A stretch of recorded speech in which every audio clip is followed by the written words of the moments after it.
Let's go. Let's continue with our Amud Yomi Shiur, yet another fascinating, amazing Amud in Maseches Kiddushin. Today's Amud is Ein Aleph Amud Beis, but we still have to catch up with Ein Aleph Amud Aleph, and we're now learning the topic of secret holy names of HaKadosh Baruch Hu. Yep, you have a name. In other words, the Kadosh Baruch Hu has all types of very deep, mysterious, Kabbalistic names, which we don't know much about. We use the name of 4 letters, Yud Ke Vav Ke, which is Aleph Daled Nun Yud. We discussed that too. And then we have a name of 12 letters. And then now we're talking about the name of 42 letters. Yeah, obviously the names are holier and holier. And these names, you don't just teach it to anybody. Who do you teach the name of 42 letters to? Omar Viuda, Omar Rav. We are about, 10 or so lines from bottom of the page. Line starts with the word Omar Rav. Omar Viuda, Omar Rav. Shem ben 42 osios. The name of Hashem that contains 42 letters. Yeah, don't ask me what they are. Ein moisre noiso. You only give it, you only reveal that name, you only teach that name.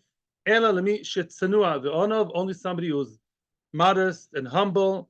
Yeah, not anybody's going to brag and say, it's going to leave sure say, I know the 42 names. Yeah, and you don't. Yeah, that's not the way it goes. He has to know, to keep it, secret and understand, internalize it. Sanua also for himself. Yes, Tznius, he knows how to keep things inside. The Oimid b'chatzi yomov. He's somebody who is chatzi yomov. In other words, he's spent already half his life. Well, we don't know how long people are going to live. The assumption is, that's what I saw in the Meforshim, the lifespan of a person, halachically, from Torah perspective, is 70 years. We all hope to live longer, and actually today longevity is longer in the Western world. 79, what? Longevity, thank you for the correction. I hope to live long. You'll be able to say longevity many years. Yeah. So it's 79, 81, but 70 is Yemesh Neten Beim Shivim Shana. So I think half of 70 is 35. So you only teach it to somebody who's at least 35 years old. The Gvura Shmonim Shana. That's true. We hope to get to Gvura Shmonim Shana Ad 120. Bein Koyes is a person who never gets angry, never gets upset. That's all of us, right? And a Koyes, because then why? Because if he gets angry and he may use the name to, in his anger, right? In his spell of anger, he may curse someone, Chas v'Shalom, using the 42 letters name. That's a very, very powerful tool. You're giving dynamite to a Meshuggah. The Einoi Mishtaker, he never gets drunk. And if he gets drunk, start saying the name, oy oy oy. Then Mistam not in Purim either, I guess. Ve'ena Mamidal Midoisov. Ena Mamidal Midoisov means many things. Here Rashi says Mamidal Midoisov, the Midah that we're talking here, is a person who bears a grudge. He's a noiter. He's a person may not be noikem, he doesn't take revenge, but he keeps the anger inside, he bears a grudge, and then at some point, it's going to fester inside, and it's going to give a shena curse, a klala, with that dangerous, potent 42 letters name. We don't want to mess up with such people. So, Bekitzer, you have to be a very, very big tzaddik in order to be taught that 42 letters name, and the Rav of that person has to know that he has all these good midos. Now, what's the plus? What's the big advantage of knowing that holy particular name? The whoever knows the name, and he's careful with that name, he knows how to use it, how to be careful with it. He keeps it betahara. He also has to be a tohar person, not in pritzes or anything. He's very, very pure all the time. Meshamar betahara. That person is the ohuv lamala. The nechmad lamata, he's beloved by Hashem. Nechmad lamata, he has grace in the eyes of people here in this world. And basically he has authority over people. People do what he says. He has like Ema, he has authority, strong authority over other people. So people like him and fear him at the same time. Wow. He inherits both worlds. He's going to have it good in both this world and in the world to come. So it's kedai to have all these good, amazing midos to get to that point of knowing the letter of the 42 letters name. And then what? Then that person really gets into a very, very high level because why? He's very connected to Kodesh Baruch Hu. He knows the Kodesh Baruch Hu in a very deep inner sense. Omar Shmuel, back to the Mamzairim and the Bavel. Omar Shmuel, yeah, what a fall, what a fall. From the high level of the 42 names, boom, back to checking Mamzerim Shidduchim. Omar Shmuel Mishmei de Saba. Shmuel, on behalf of Saba, of the older Talmid Chacham, we don't know which one, says as follows. He says like this, yeah, let's say you, yeah, and this is a small introduction. Let's assume now, and this is real reality. Yeah, you suggested a shidduch for your daughter, a shidduch for your son. So you want to know, shidduch for my daughter, does he learn? Does he work? How much does he learn? Is he a nice guy? Yeah, does he get angry? Very nice. First of all, you have to find out that the boy is not from a family of Mamzerim. How do you know that the family is kosher? Right? I'm serious. How do you know that the family is kosher? Sometimes you get Gerim, you have to know that the Geris was good. So let's see. So now, what? Says Shmuel, Bovel depends where the man is coming from, depends where the shidduch is coming from, and who's more kosher? Who has a more kosher pool of people? Bovel or Eretz Yisrael? Bovel, very good. Therefore, says Shmuel, Bovel b'chezkas kshera, the people of Bovel are assumed to be kosher. Almedes, it's standing, yeah, it's defined as a kosher place. Ad shivoda lecha b'men nifsala, yeah, unless you know that that particular person is pasul. Yeah, in other words, if you get a shidduch suggestion from Bovel, oh great, Bovel, I assume that they're kosher, unless somebody tells me that this boy or that girl are pasul. Okay, Shararotzois, the other lands, I get a shidduch not from Bovel and not from Eretz Yisrael. I got a shidduch from, I don't know, Philippines, wherever, somewhere else. Becheskas pasul in oimdois. If I get a shidduch from, I don't know, outside Bavel, from, we're going to see other countries in the times of Bavel, from Syria, I don't know where, from somewhere else, yeah, shut the phone, hang up the phone. No, not from there. I assume that they're mamzerim unless I really find out that they're kosher. Oh, if I know that they're kosher, b'man nichshara, why is that family kosher? And everyone's telling me, no, this family are big tzaddikim, they're very particular who they always married to 4 generations ago. We're going to see later how you check. That's another thing. How many generations you have to go back? That's another shaila. If you checked it, then good. Eretz Yisrael. Now, Eretz Yisrael is funny. Eretz Yisrael is always in the middle of that totem pole, right? Eretz Yisrael is worse than Bavel, but better than other countries. Yes. So now Eretz Yisrael, interesting. Muchzak lepsul pasul.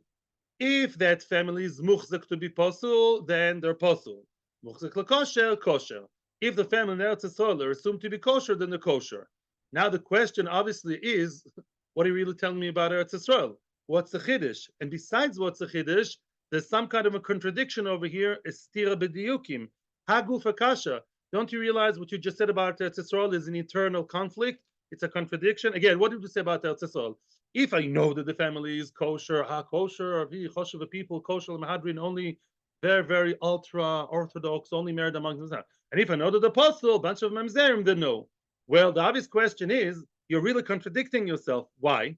Because amata muchzak lepsul pasul. You told me only if I know that they're pasul, they're highly assumed to be pasul, then they're pasul. Hastoma. What about the run-of-the-mill regular family who's not known to be a big tzaddikim shmurim, and they're not known to be mamzerim? What about that family which nobody knows about? That's the whole question here. So you're telling me if I know that they're pasul, then they're pasul. Hastoma. That is to say that the regular case of nothing known about them, they're kosher, then okay. They're not dafka known to be pasul. The Hadar Tani, and later you're telling me muchzak lekosher kosher. And Eretz Yisrael, no, only if you know that they're kosher, then they're kosher. Hastam a pasul. Mashma that the run-of-the-mill regular parav case is pasul. So excuse me, right? The regular case in Eretz Yisrael, if I don't know that they're kosher, don't know that they're pasul, you're contradicting yourself. Oh, so up until now, as I told you, we assumed we're talking about marrying people. Now we're going to change that. We're going to change all perspective here. What about the Khalifa, Mishmei the Rab? What about the Khalifa quoting Rab saying, Lo kasha, it's not difficult. Kan le'asiya isha, kan le'hoitzi isha miyodo. That's all different story, which means in Eretz Yisrael, in Bavel, everyone's supposed to be kosher, and therefore, above all, you married somebody from Bavel, Lechatchila, it's good. Kol sheken b'diavad, it's good. If you married someone, I'm not yet saying the answer of the Gemara. I'm giving your introduction. When you married somebody not from Bavel, you married somebody from I don't know, Dubai or somewhere else, yeah. Then what? Then what's the story then? It's so pasul, it's so highly likely that it's pasul. Don't get a shidduch, and if your daughter married the guy, get them divorced. Wow. In Eretz Yisrael, it's somewhere in the middle. Le'asio isha, in order to marry, in other words, in order to look for shidduch and get a wife for, let's say, your son, says Rashi, stome b'dika. In Eretz Yisrael, it's not as good as Bavel. Check that the family is kosher. That family who's the middle of the road family, we don't know any extreme, piece of information here. Then what? Le'asio isha lechatchila, you have to check. If your son, let's say you're Babylonian, and your son marries somebody from Eretz Yisrael, and you say, "Oi, that's below me," but the Eved Eretz Yisrael is good enough that if the Eved there was marriage, without checking, we don't get them divorced. That's what it means. Eretz Yisrael is the middle. Yeah, lechatchila you check, but the Eved, once married, you don't break up the family, and you say let them stay together. We the Eved assume the best. Yeah, okay, expect the best and assume the worst. Whatever. Yeah. Once they're married, they're not necessarily mixed because I don't know if they have children also. Oh, but that's a chiddush. Once married. Not always. Oh, I hear. You're asking kevat shenitma nitma. That's not called nitma. Very good. Nitma, assimilated is, I think, when they have children or grandchildren. It's a later stage. We're talking about the couple who just got married. Amav Yosef. I like the aura. Amav Yosef. Says of Yosef. We are now, let's say, in Eretz Yisrael, assume, yeah, and let's say you have a person who's sichosei beBavel. In other words, he's a person who talks like a Babylonian. He has the accent and the slang, the dialect of the people of Bavel, because people in Eretz Yisrael also talk Aramaic. Yeah, you hear a guy in Eretz Yisrael, but he sounds Babylonian. Masin lo isha, because Bavel is more kosher than Eretz Yisrael. So although the guy works and lives and breathes in Eretz Yisrael, but if he sounds like a Babylonian, it's a Babylonian, I can hear that. We marry, yeah, that's a plus for him because we know he's from Bavel. Being from Bavel is a plus. He comes from Soiles Nikia. He comes from the land purified by Islam. 1 second. The Idna, however, nowadays, the Ikaramoi, nowadays there are people who are liars. They fake it and they fake a Babylonian accent. The boys in shidduchim fake it as if they are Babylonian. They trained themselves to speak like an American, like a Babylonian. And that guy, Cheshinan. Now we are concerned because some people are born and bred Israelis and maybe Mamzerim. They taught themselves, maybe a course online, how to talk like a Babylonian. They do it on purpose. So that sign is not a good sign anymore. Yes. Yeah. Right there. Story time. Story time. Yes, you want to say something? We're going to talk later about the mile of keeping quiet. That comes later. Zeiri was an Amora who lived in Bavel, but his Rabbi was Rabbi Yochanan from Eretz Yisrael. I guess he moved to Eretz Yisrael at some point. Yes, Zeiri was a Babylonian Amora from Bavel, and he was a Talmid of Rabbi Yochanan, who obviously was the Amora in Eretz Yisrael. So let's see what happens then. Interesting dynamics between the Rav and the Talmid. Zeiri have a kamishtamet mined Rabbi Yochanan. Zeiri kept avoiding his Rebbe, Rabbi Yochanan, regarding one issue. Rabbi Nasiv Balti. Rabbi Yochanan kept telling Zeiri, marry my daughter. I suggest to you to marry my daughter. No, come, meet her. No, good girl, I want you to marry my daughter. And he didn't want. Why did Zeiri not want? Zeiri was from Bavel. She was Israeli, not because of the mentality. Because if she's from Eretz Yisrael, he's concerned that she's not from kosher lineage. Wow. Even though she's the daughter of his rabbi. He didn't think his rabbi, Chas v'sholem, the Mamzer is there, but maybe from before. Because in general, Eretz Yisrael is not as pure as Bavel. He's from Bavel, 100% yichus. He doesn't want to go down to marry somebody from Eretz Yisrael who's less miyuchas, who's like Isa, as we said. So even though she's the daughter of his own admired rabbi, he still didn't want to marry her. Wow. Yom echad, until one sunny day, Yom echad dabu ka'azli b'ucha. One time they were walking, they were on their way somewhere, Rabbi Yochanan and his Talmid Zeiri. Matu le'ur kemadamaya. They came to like a big puddle of water, a big puddle of water, which was difficult to walk through, like a marsh kind of place. Al kavei Rabbi Yochanan akatfe. Wow, Zeiri was such a loyal Talmud. Zeiri literally took Rabbi Yochanan and, excuse my language, gave him a piggyback, gave him a, like a ride on his back, yeah, and he let him go through. He mamish carried him on his shoulders. Zeiri carried Rabbi Yochanan on his shoulders, so Rabbi Yochanan doesn't get wet and muddy, and he crossed him through. Amarle, at that point, Rabbi Yochanan saw how his Talmud loves him and admires him. So now Rabbi Yochanan let it out. Now he spilled the beans. And he said, Oraisen kshera pantin lo kashran? Our Torah is kosher enough for you, and our daughters are not kosher for you? Wow. Yeah, to be my Talmud, my Torah, you can listen to. And you admire me so much, you carry me. But my daughter is not kosher enough for you? Oh, my daitich, what do you think? I know what you think, you Babylonian. If your concept or misconception is midetnan, it says in the Mishnah, Asor yuchsin olam mibavel, right? We all know the Mishnah. Kohani, Levi, v'chule, v'chule, all the 10 types of Jews came from Bavel. Says Rabbi Yochanan, you think this Mishnah is so 100% exact, so true? Atu, Kohani, Levi, Israeli, kulu sliku. Do you think that all Kohanim, Levim, Israelim came from Bavel to Eretz Yisrael? Obviously not. We know that Babylonia, Bavel had a huge Jewish population. So not everyone came from Bavel to Eretz Yisrael. So too, just like there were some Kohanim and quite a lot of Levim and Israelim were left behind, so too there were some Zerim and Nesinim and Shtukim and Asufim and all these cuckoo cases. Some of them also were left behind. So don't look down at us Eretz Yisrael people and say, I'm for Bavel, I'm pure, I'm nobility, and you guys Israelis are a bunch of whatever, yeah? Because no, Bavel is also not 100% pure. Says the Gemara, Rabbi Yochanan's wrong. Wow. Says the Gemara, Ishtamitete, Rabbi Yochanan did not realize or forgot, was nishmat, like he missed that sentence that we're about to say. Adam al-Blazer, Rabbi Yochanan missed the point of Rabbi Lezer said, "Lo ola Ezra mi Bavel ad shasod kisoilus nekia ve'olo." No, wrong. Says the Gemara to Rabbi Yochanan. Ezra, when it comes to Kohanim, Levim, Israelim, then what? And Hanami, Ezra says, "Okay, I'm encouraging people. You better cut." He didn't force anybody who's a kosher Jew. It's a good thing to do. Yeah, come on, let's go. The plane is waiting. Eretz Yisrael is waiting for you. Ava Nagila. But when he came to Mamzerim, he really either forced them or encouraged them very, very much, and he made Bavel into pure soilus, into pure flour. Yeah, and then he went up. So really, Ezra did meticulous, great job by making sure no Mamzerim are left, and therefore Zeiri has a point. But not marrying, he may be married, but not her. I don't think he married the daughter of Rabbi Yochanan. I don't know, but it sounds like he didn't. Well, at least our story ends over here.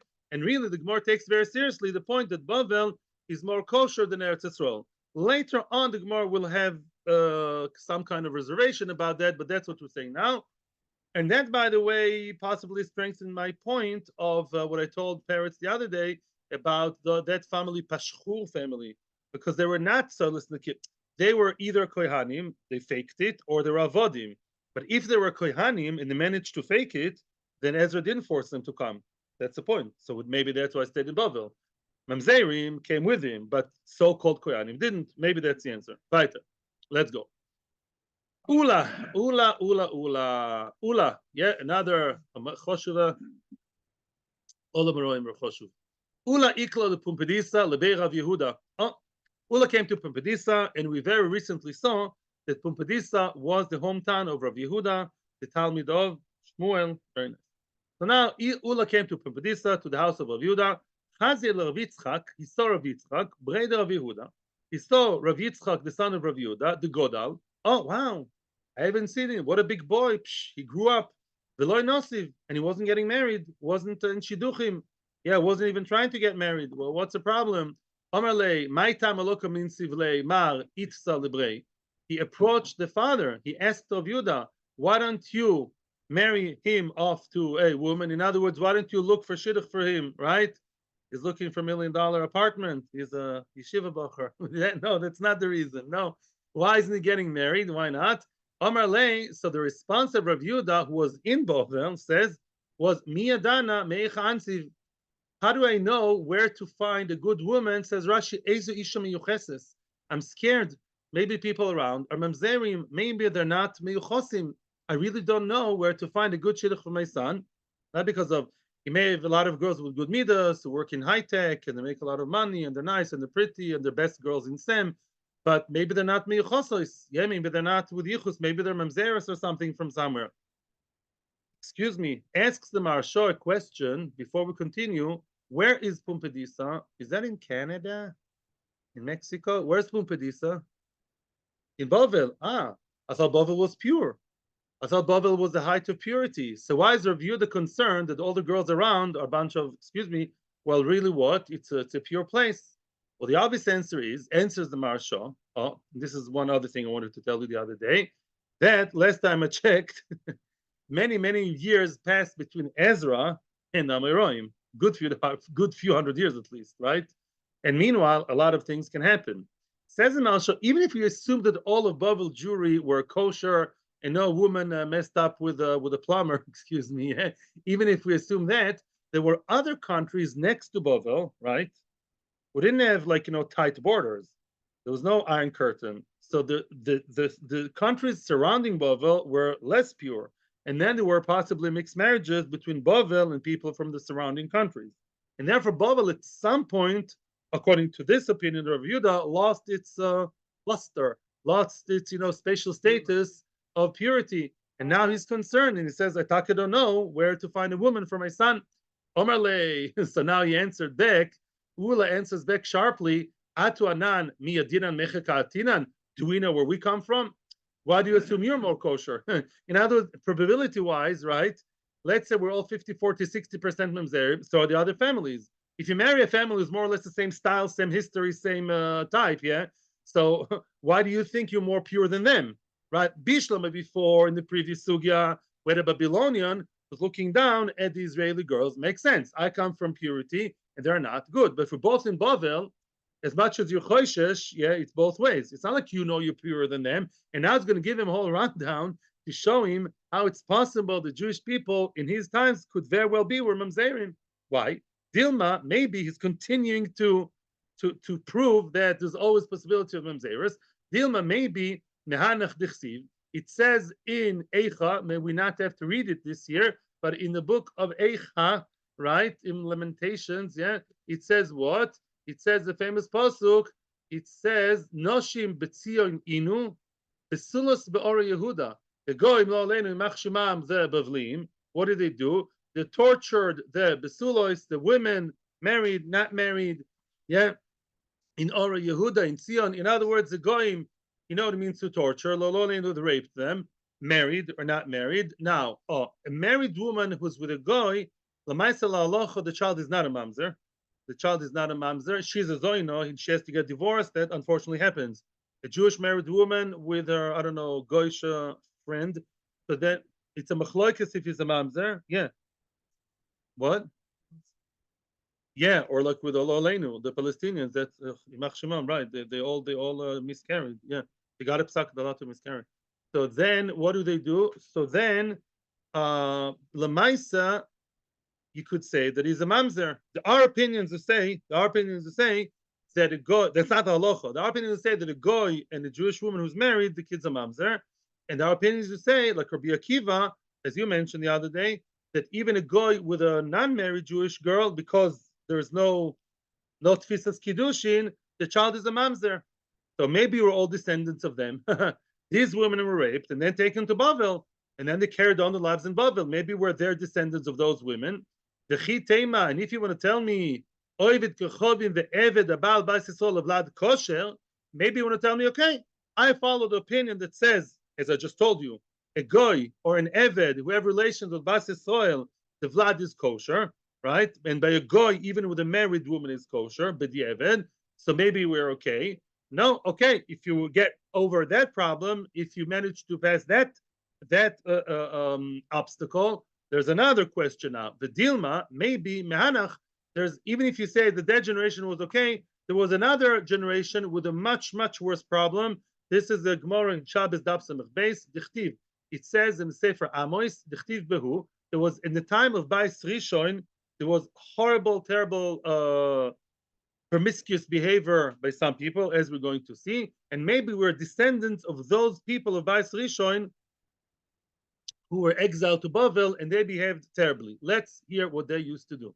It says in the pasuk in Amos, "Hashoichdim al mitos shen," the people who lie on beds of shen is like ivory. The sruchim al soisam, they're like slouched on their also on the sofas on the beds. What's the story over there? Now, saruach means slouch. Saruach also means masriach, stinks. Yeah. Amar v'amar b'esei b'chanina. What's the bad behavior of those people? Yeah, those people, they urinate in front of the beds while they're naked. What does that mean? Explains Rashi in Shabbos. Some people, they sleep naked. Okay, not the end of the world. There's covered with a blanket. But then they have to go in the middle of some stage in life, in the middle of night, you have to go somewhere. And they didn't have koach to get dressed and go to the outhouse. They didn't have parents' unit like today, right? What did they have? They had like outhouse, it's called. The basic yichus was out of the house, if not out of town, b'chlal. Gezanda, it's called. Okay, if you say so. No, so they didn't do that. They didn't have that. They were too lazy to get dressed. They want to stay naked, and they really didn't have koch to go out. And they would urinate mamish in front of the bed on the floor. And the problem there is that it's not menschlich behavior. It's not hygienic. It's not mechubadik. It's not nice. Meaning the naked part is less bothering us, according to Rashi and Shabbos. The main part that bothers us is the fact that they behaved in a way that wasn't respectable for a Jew, and they would just, make, on the floor in front of the bed.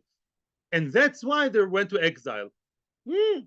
Megadef ba, Megadef ba Rabbi Abo. Rabbi Abo was Megadef, like he almost cursed that. He had a strong question, as strong as a giduf, as curse. He's attacking that, and he says, what? If so, if you're telling me the problem was, urinating in front of your bed, that's the problem.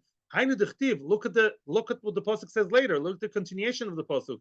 It says later in the pasuk, Lochen ata, first wide line, ata yigulu b'rosh goylim. Who? They behaved so bad, they will be walking ahead of all the other goylim. They will be the main people going to exile. Yeah, they will be, the first ones to go to exile because of their horrible behavior. No. Okay, the guy is not behaving so nice in the middle of the night. Nobody sees him. No, he urinates, not mechubar in front of the bed. Okay, I'd give him a class. He has to go to finishing school. He has to learn the first part of the Mishnah Brura. I agree, but because of that, they get such terrible golus and all the isurim. Is that so? Now comes the real deal, the real story. No, the story was much worse. Elu, the pasuk is referring to Bnei Adam shoichlim l'shoisin zeim zeh. That's where problem starts. People used to eat and drink with each other, and there was no mechitza between the man and the woman. They would basically party men and women together, married couples together, and they would start with, I'm quoting Maharsha. It's not like I'm being here, the Frumi. The Maharsha says it started with eating and drinking together, eating, drinking, making merry, mixed company of married couples together. And you know what happened next? They would stick their beds one to the other, different couples. They would swap wives. They would all couples would switch spouses in the bed. Yeah. That's the sruchim. It's not the bad smell of urine. The word masrich, they would make their beds, their own beds would stink, with the shichvazera of another man. Yeah, Reuven's bed would be with the shichvazera of Shimon because the wives, everything was mixed. And that was mamish what they used to do in the times, some people, not all, in the times of Bais Rishon. It says the three Averos, Rabbi Rishon, right? Avodah Zorah, Shvichus Domim, and Gilui Arayos. Here you are, live. So basically, maybe we are descendants of those people. Maybe we're descendants of those people. In other words, those people, it doesn't say that they died. They went to exile with a lot of bizyonis, and they were naked. They would hit them. It was terrible. And they ended up in exile. Maybe we are their descendants, right? So why you look at everybody else as if they're treif and you're kosher? Maybe we too are descendants of those people. Omar le Heichin Avid. So he says, you know what, you're right. So what do I do? So really, how do I find out if I'm kosher and if other people are kosher? Right? At the end of the day, I want to find somebody kosher for my son. Give me a some kind of guiding rules to tell me what to do to find a kosher shidduch. Omar le. So he told him, Ula told him, Zil basar shtikuta. Follow the silence, which means when you want to know if a family is a good family or not, mitzad yichus, you have to know if they are quiet people. What does it mean quiet people? Which means that they don't fight. Doesn't mean quiet that they never talk, but they don't fight. Yeah, as we're going to see, kiha. As the Gemara is going to explain now, we'll continue. Kiha debadki bnei ma'arovo. The people of Eretz Yisrael, they're really in trouble, right? If you live in Eretz Yisrael and you're concerned that other people are mamzerim, and situation was worse than Bovel, so how do you know the family is mamzerim? Because we said, as Ellen said, at some point you keep, yeah, imam's the word, and you keep quiet, and you don't say he's a mamzer, is a mamzer. Maybe, okay, maybe the other family are mamzerim, and let's say I know my family is not, okay? Let's say I really looked into my own family, I'm kosher, I want to know my daughter is marrying a kosher guy. How do I know? So the Bnei Eretz Yisrael, how would they check yichus? Not by, going online to the genealogy or asking the rabbi of the family, or going to the archive of this. They would check the midos of the family. And how would they check? 1 second. If two people would fight with each other, chazu, people would watch and see, Hai minayu dekadim v'shati, the one who would keep quiet first, the one who would actually enter a truce before the other one and be peaceful and be mevater and give in, he is the one, Amri Hai miyuchas tfei. That person is more miyuchas. Why is he more miyuchas? Because of the fact that the person is not a warmonger, is not a bal machloikis, shows that he's a kosher person. And the more he's a bal machloikis, more likely that he's a mamzer. I want to read the Rashi inside. Yeah, I want to read the Rashi inside. Zil botar shtikuta. That's way above where we are in the Gemara. Yeah, it's middle of the above the middle of the narrow lines. Yeah. Zil botar shtikuta. Yeah. Says Rashi, you want to marry a good family, meaning good as knowing that they're kosher, not mamzerim or shtukim or asufim. Look for a quiet family, meaning that they don't fight with people. Maybe they like to talk and joke nicely. They don't fight with others. Some people who fight all the time, they always, pick a fight, pick a bone to fight on. Those people are probably pasul. Why? I told you something in psychology. Rashi has another pshat and Malshos has another pshat. Says Rashi, because originally they were pasul and people stayed away from them until it died down. But originally, people knew they're mamzerim. There was some kind of, of alienation from the community. They bear a grudge against the community and became bitter people. Like you said, right? People were rejected by halacha, they become bitter against Yiddishkeit. But some people become bitter against the community. Is the Bavel. So how do you find a good family in Bavel? The quiet people. In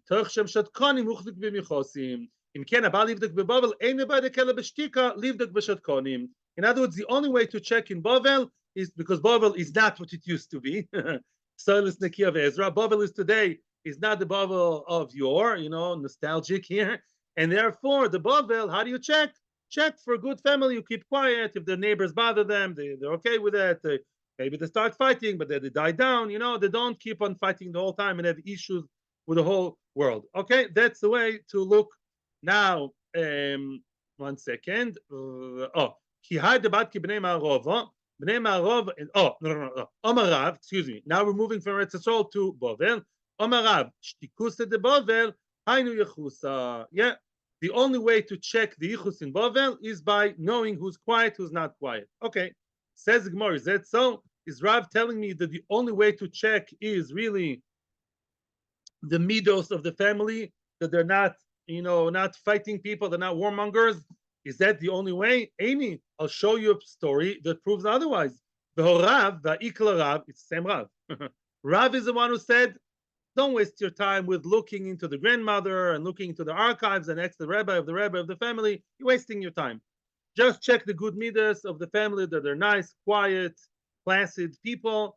Mistam, they're kosher. Otherwise, those who fight all the time are Zeiri. Okay, but look at the following story. It's contradicting. Va'ikla Rav, lebei bar shafti chala. He came to the family of bar shafti chala, the man he used to pour the vinegar. Shafi is to pour. The chala is vinegar. To the vinegar pourer, the vinegar maker. Bekitzer came to family vinegar, Vinegarovich, yeah. Bodak behu, and all of a sudden, Bodak behu can be one of two. Either he checked them, maybe he wanted to marry them, wanted to suggest a shidduch. Bodak behu, he looked into their yichus, yeah. He did look into their genealogy, and did not just look at their midos. He didn't just watch them to see how they behave. Or Bodak behu could also mean that he told them to check other people. Yeah, it's either him or others, but somewhere out there was checking technically about their ancestors. My love, bichusta. So when you say he checked them, what do you mean he checked them? He checked into the yichus.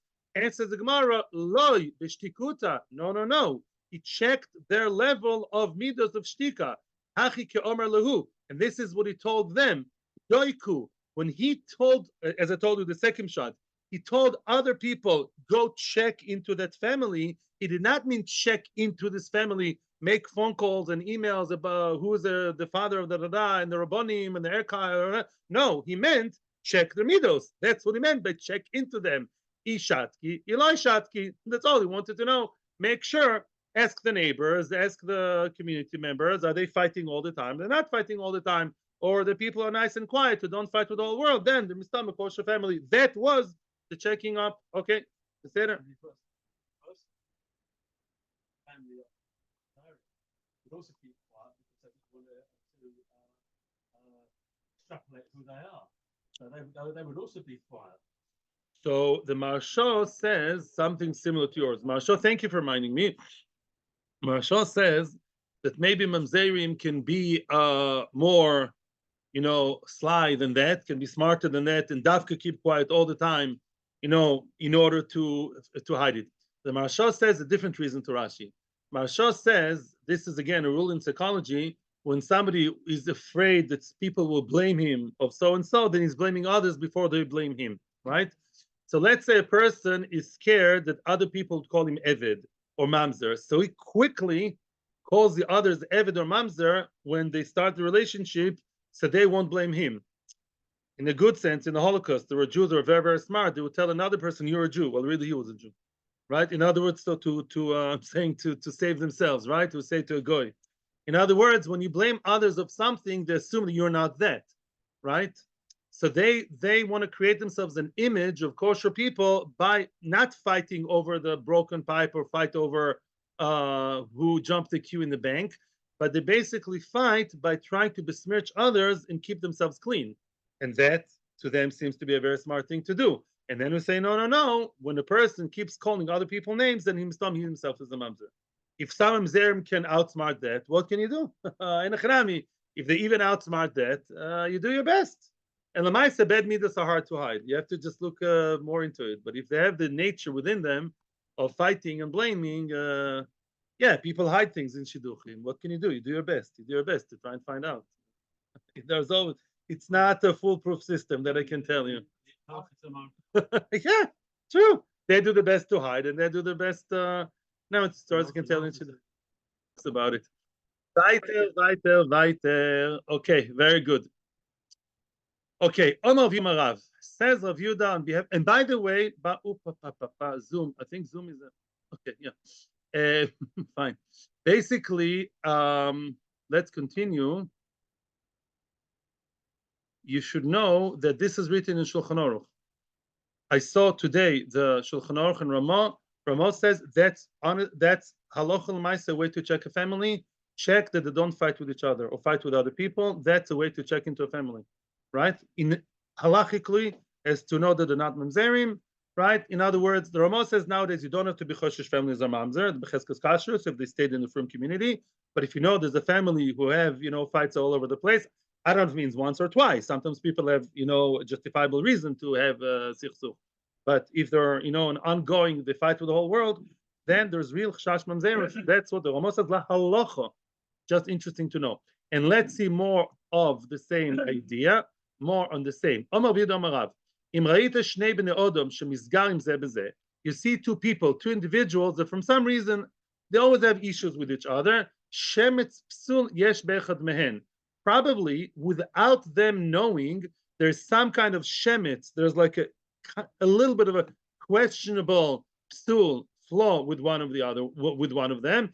Then menichin oisel ledabek echad bechaveroi. HaKadosh Baruch Hu is doing a favor to the other family, right? So they shouldn't marry the other ones. In other words, let's say family Cohen and Levi always fight. So I don't know the names about the Levis, but could be that at least one of them is pasul. So if one of them is pasul, let's say Levi Cohen is pasul and Levi is kosher. Hashem is doing a favor to Levi by not marrying Cohen because Cohen keep fighting with them. If Cohen fight with them, it's good for the Levis because then Cohen will never marry them, and could be that family Cohen are really mamzerim, and Hashem loves family Levi, so Cohen keeps bothering them all the time, yeah, or even between two people. So this way they will never marry each other, which is good for them because one of them is not miyuchas as much as the other one, or one of them is completely pasul. That's two people. Now, Omar B'Shua ben Levi, he's not talking about two people, he's talking about two families. Family zu, again, always, pick up a fight against each other. Shemetz psulesh be'achas mehen. One of them is pasul. That's one of them. Yeah, Hashem is doing a favor to the other family by not letting one of them follow the other and marry them. The Maharsha says something interesting. Beforehand, we spoke about two individuals, and then we spoke about two families. So the Maharsha says when it's only two people, according to Rabbi Shua ben Levi, who says two families, Rabbi Shua ben Levi would say, listen, if two people fight with each other, it doesn't have to be something called cosmic and so supernatural. It could be two people just don't like each other. Some people just don't get along personality-wise, character, it drives me crazy, it reminds me of my ganenet, I don't know, something, yeah? But when two families, that's really strange. Two families, cousins, all of them fight against all of them, that's really strange, yeah? That's already beyond Teva. Nobody likes each other from both families, and therefore must be something lemala min Teva that HaKadosh Baruch Hu arranged it for them not to marry each other because there's some kind of psul over there. Amar Papa Saba Mishmei de Rav. Papa Saba quoting Rav. Oh, and as I told you, Bavel is not just Bavel. There were a few communities, a few countries around Bavel that were they had different names. Amar Vidam Rav. Sorry. Amar Papa Saba Mishmei de Rav. Bavel Bria. First of all, I'm just translating. Bavel is a healthy place. Bavel is healthy. Yeah. Meishan Mesa. Meishan was another country next to Bavel. Meishan is dead. Modai, Horus of Modai, the country, the state of Modai, Choila, is sick. Elam Goiseses, and Elam is dying. So now explains Rashi, we're not talking about the state of health. This is not from the WHO. This is the situation of the Mamzerus. Bavel Bria. What's Bria? Says Rashi, Meyucheses v'nekia. It was miyuches and clean. Yeah, we still hold nowadays, according to this opinion, the Bavel, although many years passed since Ezra and now, right? Many waters ran under the bridge, but still we say, no, it's okay, the place is clean. Now, Meishan, Mesa. Meishan, the situation, Meishan is so dead and dead, says Rashi. Mamzerim, Gmurim, Kulam. Okay, is that clear? You got a shidduch from Meishan? Mamzerim, Gmurim, Kulam. Boom. All of them, 100% Mamzerim, quality and quantity. God, don't get near them. Could be a nice boy, nice girl. Sorry. Madai is sick and Elam is dying. What does that mean regarding Mamzerus? Uma bin choylin legoisis, continues the Gemara. What's the difference between a sick or very sick person and a goisis who's dying? Says the Gemara, roiv choylin lechaim, roiv goisisim lemisa. Most sick people will end up alive. Yeah, they will heal. So is the assumption. Roiv goisisim lemisa. Most dying people are going to die. And therefore says Rashi, choylo. So when we say that moda is choyla, it means rubam ksherin. Just like most sick people will get out of bed, Bezos Hashem will be as healthy as a bull. But Lamaisa, so too, the modai is choyla, but most of them are kosher. but beware, there is a mute. There is a significant majority that are not okay, so just make sure. Elam is goiseses. Elam are not 100% mamzerim. Elam are, most of them are mamzerim, and things are not getting better. Marsha adds something very interesting to that, and this is the point which we kept ignoring all the time, because that's not such an easy point to connect to what we've been learning all the time. The Marsha brings down a Gemara in Yevomis that says that a lot of mamzerim die young or don't have children or something like that. HaKadosh Baruch Hu makes sure that mamzerim don't continue their legacy by somehow making sure they die, I don't know, before they have kids, or they have one kid. And the kids are, that's a big question, because it looks like there are lineages of mamzerim. But the Maisa, the Marsha says, we're talking here technically. When we say dead, it means because there's so many mamzerim, really the death rate in that place is really very high, physically speaking. Okay, that's what he's saying. Weiter. Oma Opopa Saba, yeah. Oh, now comes a new question, and now we have the map over here. Oh, I'm Zoom. Zoom is a mamzoom. Okay. Weiter. Ad hechani bovel. Ad hechani bovel. Ad hechani bovel. The question now, this is kind of a map which I hope will get a bit clearer. Okay. The question is, what are the halachic borders of Bavel? If we now made such strong statements about Bavel being kosher, while the neighboring countries are less than kosher, yeah, or either some or majority or all, v'chule. So now you have to know what's called Bavel. What are the halachic, mamzer-wise, kosher, yichus-wise, that's a nicer word, what are the yichus borders of Bavel?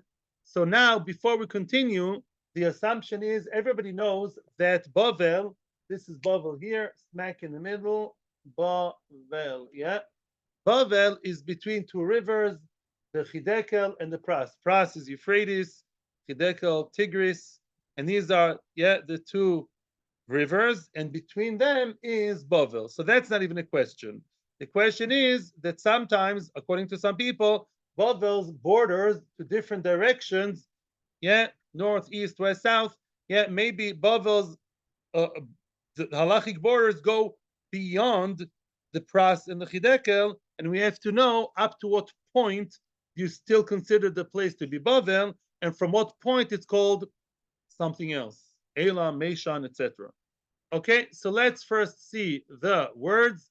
Now we're talking about the area which is beyond the Chidekel here. By the way, this is north. Very confusing. Not the modern day maps where the north is always up here. Here, I looked in the Marsha, north is over here. Okay, sorry. Okay, Zeiri. So if north is over here, so this is the west. Yeah. Okay. North. West, east. This is east. So now to the east of the Chidekel, how far east beyond the Chidekel do you go, and you still call it Bavel? Ad heichani Bavel. The line starts with the word goisesim. Ad heichani Bavel. Up to what point do you still call Bavel halachically? Rav Omar ad Nahar Ozek, until the river called Ozek. Ushmuel Omar ad Nahar Yuani. Yeah, so one of them says Ozek is here, until Ozek is still Bavel. Well, Shmuel extends the border more further away until the river of Yuani. Until there, it's still called Bavel. So anybody who lives between Ozek and Yuani, shall I marry him or not? Shall I marry that family or not? So that's Machlekes Abu Shmuel. Are they still Bavel or not Bavel anymore? Le'el bediglas ad heicha. Now the diglas is Chidekel. Diglas le'el. Now he says le'el mediklas. He says to the south. This is to the south. Yeah. In other words, how far south by the border of the Chidekel? Do you, up until what point do you call Bavel when you go southwards? Yeah. So then Adecha, Rav Omar ad Bagda ve'Avna. Rav says until places called Bagna over here. Baghdad, maybe that's Baghdad. You heard of Baghdad in Iraq, right? Until Baghdad and Avna, between those people, those places. Shmuel Omar ad Mushcheni. Shmuel says until Mushcheni, veloy Mushcheni bichlal, but Mushcheni not included. Okay, not mushkani itself is not already kosher. People from mushkani, they're out of the kosher, holy, heilige, pure border of Bavel. Fact the Gemara of Omer Abchia Bar Abba Omer Shmuel, quoting Shmuel, mushkani harei kegoyla leyuchosin. Mushkani is considered like goyla, meaning it's like pumpedisa, says Rashi. Very kosher. Bavel, pumpedisa is yeshivish place, yeah?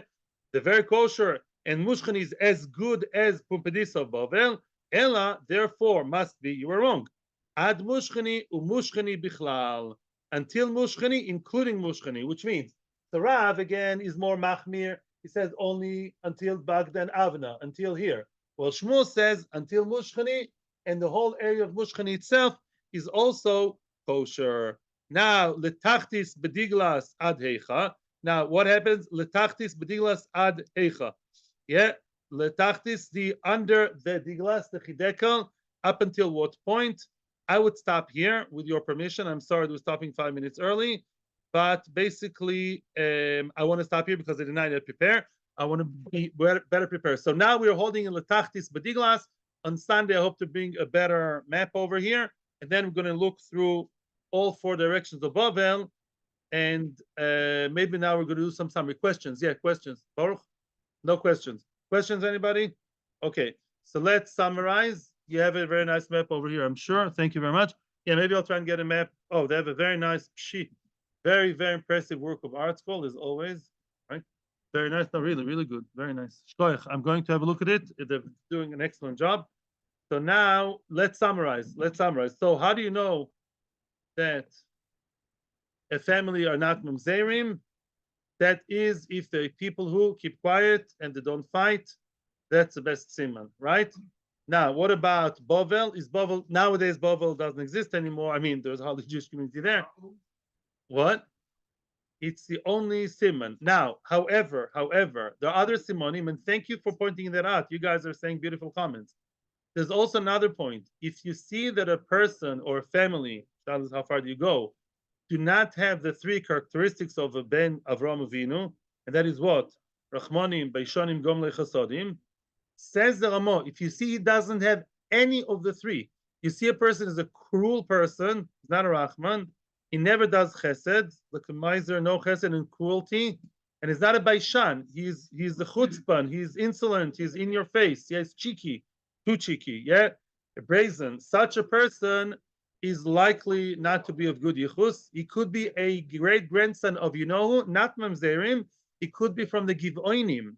The reason why David HaMelech decreed that the Givonim, the Gibeonites, he didn't say they're mamzerim. They're just the Gerus is now they're Jews because we accepted them as Gerim, but we don't want to mix in them because of the bad midos, so we define them as mamzerim.